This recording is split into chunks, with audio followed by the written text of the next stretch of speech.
Good morning, everybody. Let's Talk Jets Radio. I am at my parents' house. I just got the alert that Robert Saleh has indeed been fired. I am absolutely shocked by this. Did not think it was going to happen this early. Wasn't even sure if Woody Johnson would have the balls to pull the trigger mid-season, but he did. Not happy from the sense of seeing somebody get fired, losing their job. We've said since Saleh got hired that he's a likable guy, somebody that you want to root for. He's easy to root for. Seems like somebody you'd love to go to the bar and have a beer with and talk football.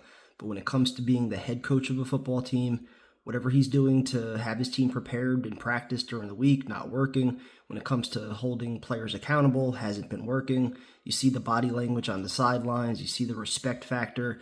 Doesn't look like it's there between him and a number of players right now. I think he tries too hard to be their friends instead of just being their coach. Yeah, I think he'd like to be loved instead of be feared. He doesn't want to step on toes. So there are numerous things that have gone wrong in the Robert Saleh tenure. The 20-36 record obviously doesn't help. The 19 double-digit losses. Losing last week to a rookie quarterback when, we've got our Hall of Fame guy back there. He's supposed to, turn these games around that we were losing last year, and we're already seeing the same kind of trend early in the season. So there's too much talent here. I said it last night. You can't waste away this season. I just expected at least one more game Monday night. Like, this is your final shot. Go win that game. Get back to 500. Get to first place in the division. And then maybe we could ride this thing out a little more. But I'm not going to question it.